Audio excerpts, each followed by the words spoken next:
مصطفیٰ پہ انگوٹھا تو چوما، الحمدللہ ہم چومتے ہیں، چومنے کی دعوت بھی دیتے ہیں، لیکن جنہوں نے میٹھا میٹھا ہپ ہپ کڑوا کڑوا تھو تھو کرنا شروع کیا، ان جوانوں کو میری گزارش ہے کہ جب انہیں پتا ہے کہ ہاں انگوٹھا چوم کر انہوں نے جنت میں جانا ہے، تو فجر میں اٹھ کر کوئی بے وقوف ہے کہ وہ مسجد میں آئے گا؟ میں اہل سنت کے مراسل سے ایک انچ ہٹنے کے لیے تیار نہیں۔ فکر رضا ہماری پہچان ہے، سبحان اللہ، فکر رضا ہماری جان ہے، فکر رضا کے ہم پابند ہیں۔ اوروں کو فکر رضا اسٹیج تک کفایت کر سکتی ہے، لیکن ہماری تو بیعتیں، ہماری خلافتیں فکر رضا کی شرط پر موقوف ہے۔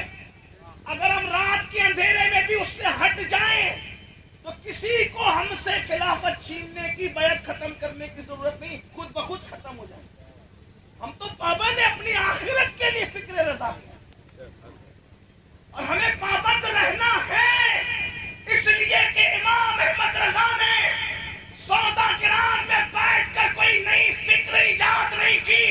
وہ فکر جو صدیق اکبر نے دی تھی، فاروق اعظم نے دی تھی، عثمان غنی نے دی تھی، مولا علی نے دی تھی، کربلا سے امام حسین نے دی تھی، امام زین العابدین نے دی تھی، امام باقر نے، جعفر صادق نے، موسیٰ کاظم نے، علی رضا نے، جناب تقی نے، جناب نقی نے، حسن عسکری نے دی تھی، بغداد سے غوث اعظم نے، ہندوستان سے غریب نواز نے، دلی سے بختیار کاکی نے، محبوب الہی نے، خواجہ باقی باللہ نے، سرہند سے مجدد الفسانی نے، نارائنہ سے شاہ برکت اللہ نے، بلگرام سے قطب بلگرام نے جو فکر دی تھی، وہی امام احمد رضا دیتے نظر آ رہے ہیں۔ اور وہ فکر کیا ہے؟ فکر رضا یہ ہے، انہیں جانا، انہیں مانا، انہیں کرنا، للہ الحمد للہ۔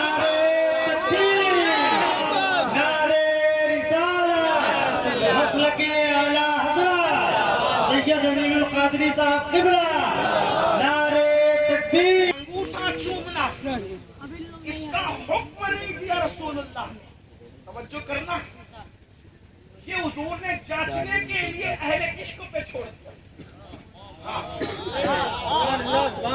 اس لیے کہ کسی چیز کا حکم نہ دے کر امتحان عشق لیا جاتا ہے۔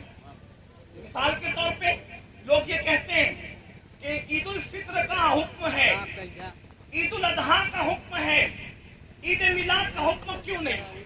میں نے کہا اگر حکم ہوتا تو مومن بھی عمل کرتا، منافق بھی عمل کرتا۔ اس لیے کہ دیکھیے ایک ایگزامپل دیتا ہوں، ہیلمٹ پہننا یہ ہندوستان کا قانون ہے بائک چلاتے وقت۔ تو ہندوستان میں پولیس سے بچنے کے لیے جو ملک کا وفادار ہے وہ بھی ہیلمٹ پہن کر کے چلتا ہے، اور جو دوسرے ممالک سے ہمارے ہندوستان کی خبر گیری کرنے کے لیے مخبر جاسوس آئے ہیں وہ بھی پہن لیتے ہیں۔ کیوں؟ پہچانا نہ جاؤ، پکڑا نہ جاؤ، یہ قانون ہے۔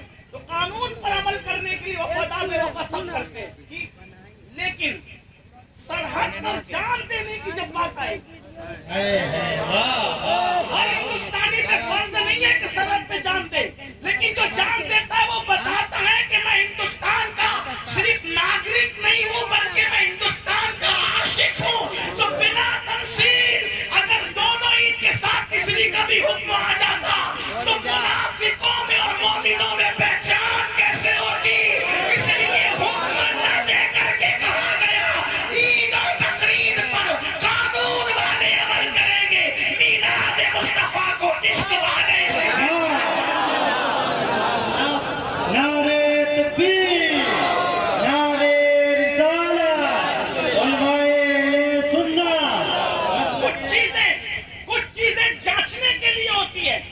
اب آپ کہیں گے یہ کہاں لکھا ہے؟ میں نے کہا عشق کی بات لکھنے والی نہیں ہوتی۔ گنڈا والوں نہیں سمجھے، توجہ کریں، عشق کی بات یہ جو لوگ نظرانہ دے رہے ہیں اس سے میری گزارش ہے، میں کوئی تکبر کے طور پہ منع نہیں کر رہا ہوں، اور چاہے وہ یہ نہیں کہ میں کمنٹی ہوں تو میں وہ نہیں کہہ رہا ہوں، آپ سے کہتا ہوں نظرانہ دینے سے مجھے جتنی خوشی ہوگی اتنا میرے نبی کا فرمان اگر آپ سن لیں گے تو اس سے زیادہ مجھے خوشی ہوگی۔ اس لیے آپ تھوڑا ڈسٹرب نہیں کریں کہ مشاعروں کا مزاج ہے، نعت خوانوں کی محفلوں کا، قوالیوں کی محفلوں کا مزاج ہے کہ آپ نذرانہ دیتے ہیں، لینا چاہیے، لینے والوں کو بھی لینا چاہیے۔ جو نذرانہ نہ لے، حدیث پاک میں آتا ہے جو ہدیے کو منع کرے اللہ اس پر ایک دن ایسا لائے گا کہ وہ مانگے گا تو بھی اس کو نہیں ملے گا۔ اس لیے اگر کوئی کھجور بھی دے دے، سوکھا ہوا چھوارا بھی دے دو تو ہدیے میں لے لیا کرو۔ پھر کہہ رہا ہوں میں منع نہیں کر رہا ہوں، لیکن مجھے اس سے زیادہ تھوڑی سی اگر آپ آتے بیٹھتے تو دوسروں کو ڈسٹرب ہوتا ہے، تو اگر آپ مجھ سے کچھ نذرانہ لے لیں آج عشق مصطفیٰ کا، ابھی بابو ابھی سب ایک بار میں بہت دیر نہیں بولوں گا، دیکھیے میں پھر کہہ رہا ہوں کہ دیر نہیں بولوں گا، لیکن آپ اگر توجہ کر لیں گے تو میرا آنا ایسا لگتا ہے کہ شاید کامیاب ہو جائے۔ عشق کی ایک بار دوسری پڑھے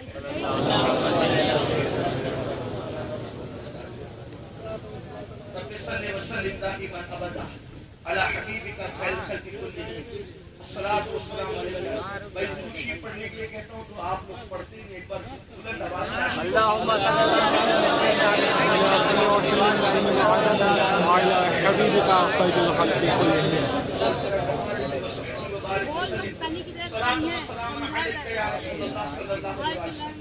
عشق کی بات لکھی ہوئی نہیں ہوتی، وجہ اس کی یہ ہوتی ہے کہ اگر عشق کی بات لکھ دی جائے تو لوگ پابند ہو جائیں۔ جیسے کہ قرآن کہتا ہے کہ منافقین بھی نماز پڑھتے ہیں، آپ قرآن اٹھا کر کے پڑھیں تو آپ کو پتہ چلے گا، بلکہ وہ عمل بھی کرتے ہیں، بہت محنت کرتے ہیں۔ قرآن کہتا ہے عاملۃ ناصبۃ تصلیٰ نارا حامیہ، عمل کر کے آئیں گے، محنت کر کے آئیں گے، پھر بھی جہنم میں ڈالے جائیں گے۔ فویل للمصلین، یہ کس کے لیے؟ قانون جو بن جائے نا تو اس پر پھر سب عمل کرتے ہیں۔ تو قانون، عشق کو قانون نہیں بنایا جاتا، عشق کو جانچنے کے لیے ہوتا ہے، جیسے میں نے عرض کیا۔ تو اگر میلاد النبی کا بھی کوئی آیت آ جاتی واضح طور پہ کہ میلاد مناؤ، تو پھر سب کو منانا پڑتا، تو پھر عاشقوں میں اور غیر عاشقوں میں کیسے پہچان ہوتی؟ ٹھیک، اب آپ کہیں گے کہ یہ تو آپ نے منطقی طور پہ کہہ دی کہ قرآن حدیث میں کہیں لکھا ہے، پھر کہتا ہوں کہ لکھی ہوئی نہیں ہوتی، عشق بغیر لکھی ہوئی چیزوں کو خود سکھاتا ہے، عشق خود سکھاتا ہے۔ جیسے جس کو عشق ہوگا، توجہ کرنا، جس کو عشق ہوگا، جتنا عشق ہوگا اتنا احترام ہوگا، جتنا عشق ہوگا اتنا احترام ہوگا۔ عشق میں جتنی کمزوری آئے گی احترام میں اتنی کمزوری آئے گی۔ مثال کے طور پہ صحابہ کو دیکھو، پورا 1400 سال کا حدیث کا ذخیرہ کھنگال کر آپ دیکھیں، تفسیر کا ذخیرہ کھنگال کر دیکھیں، کسی حدیث میں اللہ کے رسول نے یہ نہیں فرمایا کہ جب میں وضو کیا کروں تو میرے وضو کا جو پانی ہے تم اس کو اٹھایا کرو، چہرے پہ ملا کرو، سینے پہ ملا کرو۔ یہ کوئی حدیث میں نہیں ہے، کسی حدیث میں نہیں ہے۔ کیوں؟ حدیث میں آتا تو پھر منافقین بھی کرتے نا۔ لیکن صحابہ کرام کا دستور کیا تھا؟ عروہ ابن مسعود ثقفی جب حدیبیہ کے موقع پر مکے کے لوگوں نے کہا عروہ جاؤ اور محمد کی فوج کو دیکھو، روح فدا صلی اللہ علیہ وآلہ وسلم، جب بھی آقا علیہ السلام کا نام سنا کرو تو درود شریف پڑھا کرو، صلی اللہ علیہ وآلہ وسلم کہا کرو۔ کیا سیکھا میرے بھائی؟ یہ حق ہے حضور کا کہ حضور پہ درود پڑھا جائے جب جب نام لیا جائے۔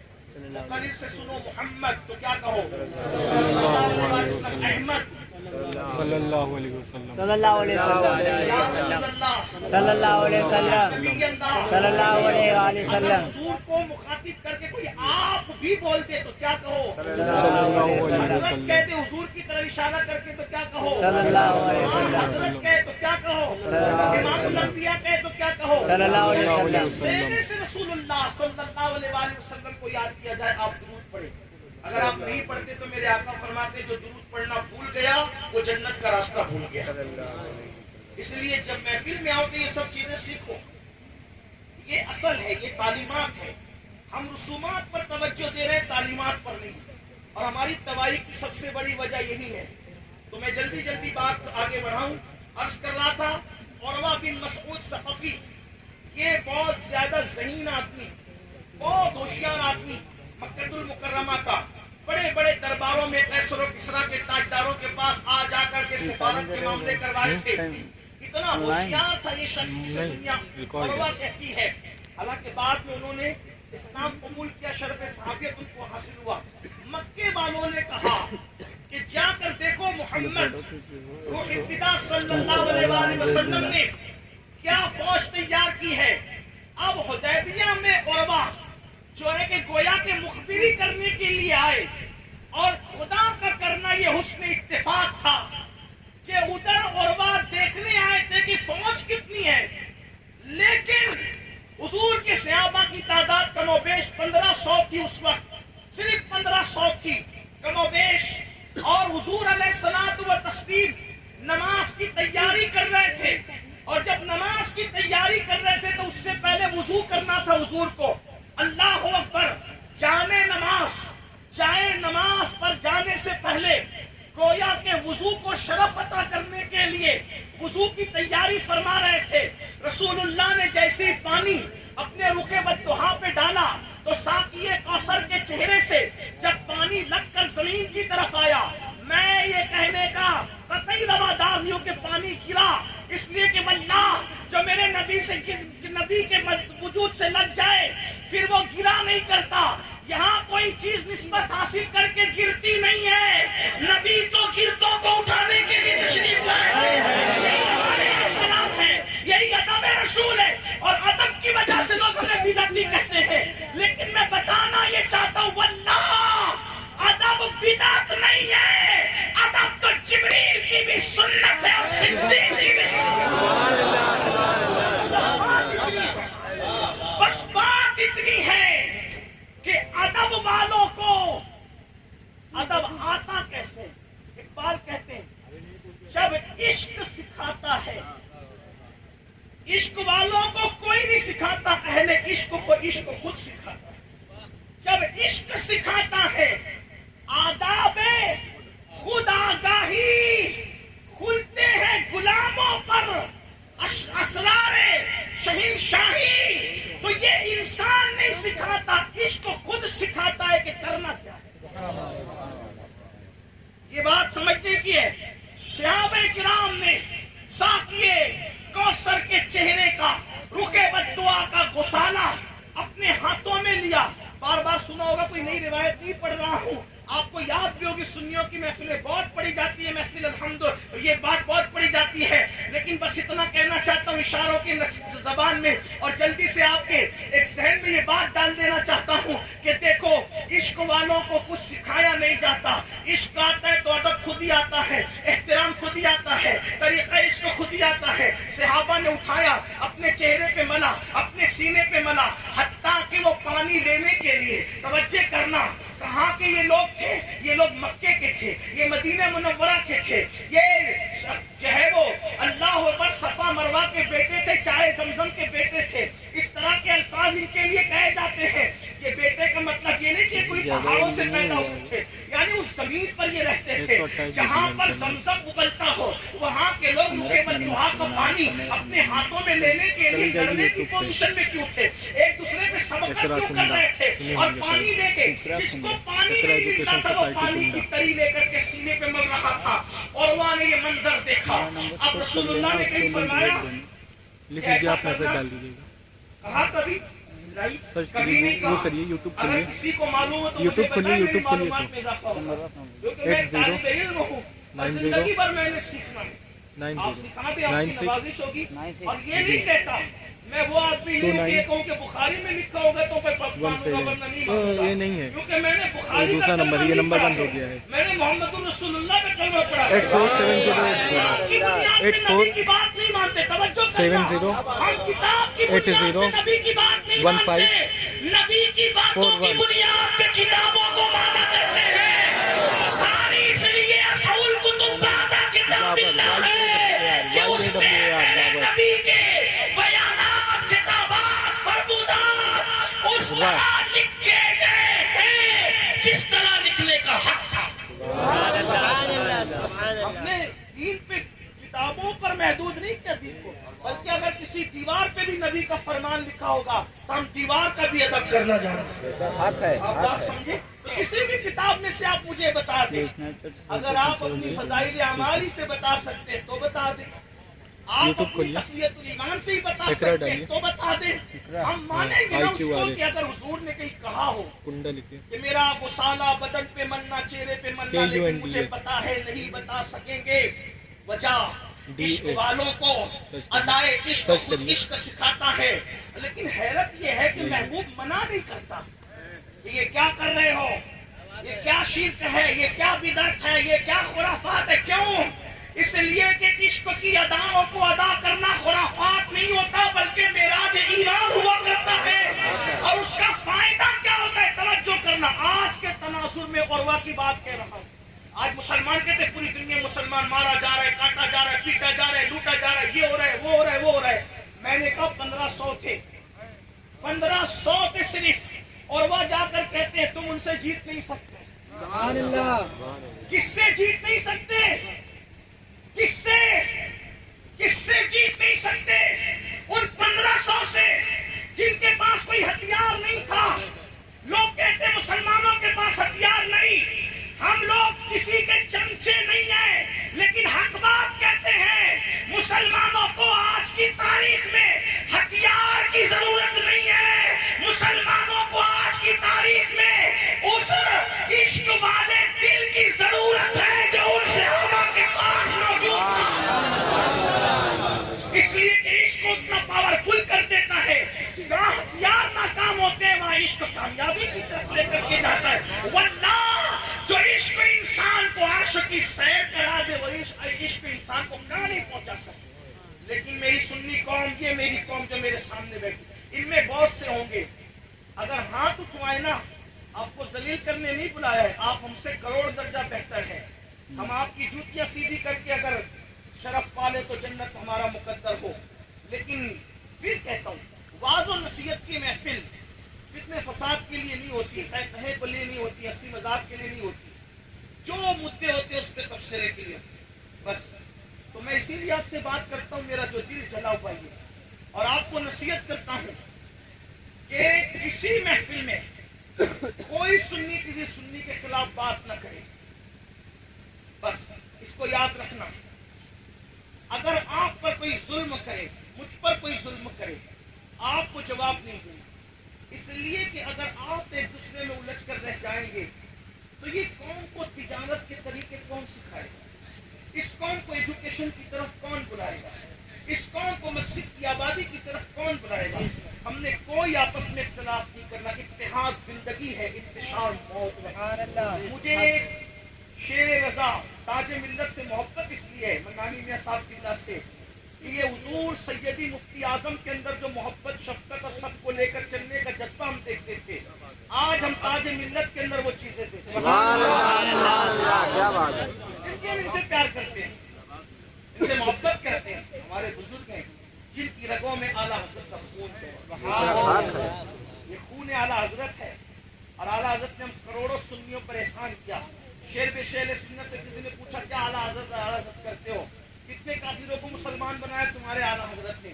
شیر بے شیر سنت نے جواب دیا، فرمایا کتنوں کو مسلمان بنایا یہ تو الگ بات ہے، وہ جواب دیا جائے گا. بنایا لیکن اس کا ذکر ابھی نہیں کرتے. اس سے بڑا کام کیا، کروڑوں مسلمانوں کو کافر ہونے سے بچا لیا. یہ امام احمد رضا کا احسان ہے. اسی لیے ہم، کوئی مرزا ہو، کوئی شیخ ہو، کوئی سید ہو، کوئی ہو، اگر اس کے دل میں عشق رسول ہے تو وہ ضرور امام احمد رضا کے اس احسان پر ان کا شکریہ ادا کرے. سبحان اللہ. آل رضا کے ہاتھ چومنے کا جی اس لیے چاہتا ہے کہ جب لوگ انگوٹھے چومنے پر بدعت کا فتویٰ دے رہے تھے تو وہ میرا امام تھا جسے دنیا اعلیٰ حضرت کہتی ہے. آپ نے منیر العین نام کا پورا رسالہ لکھ کر انگوٹھا چومنے کے ثبوت پر رکھا. سبحان اللہ. امام احمد رضا نے مراسم اہل سنت کو دلیل کی زبان عطا فرمائی. ان کا احسان ہے. اسی لیے ہم پیار کرتے ہیں ان سے بھی، ان کی آل سے بھی. اور ہم دعا کرتے ہیں حامد و مصطفیٰ رضا کے پھول مہکے تا حشر یا رسول اللہ. ہماری دعا ہے. اور ہماری دعا کی کیا، ہم کیا، میرے امام نے خود دعا کی اپنی آل کے لیے. کہتے ہیں صبا وہ چلے کہ باغ پھلے، وہ پھول کھلے کہ دل ہو بھلے، لیوا کے تلے سلام کھلے رضا کی زبان تمہارے. چیلنجز بہت ہے، چھوٹی چھوٹی باتوں پر آپس میں الجھ جانا یہ دانش مندی ہے. اس لیے میں کم سے کم مجھ سے محبت کرنے والوں کو میں اتنا کہتا ہوں کہ ہماری تائید میں، حمایت میں کسی سنی کا برا نہ کریں. آپ جن لوگوں کو محبت ہے ان کے محبتوں کا شکریہ، لیکن اگر ایک آدمی سمجھداری سے کام لے لے تو بہت سارے مسائل حل ہو جاتے ہیں.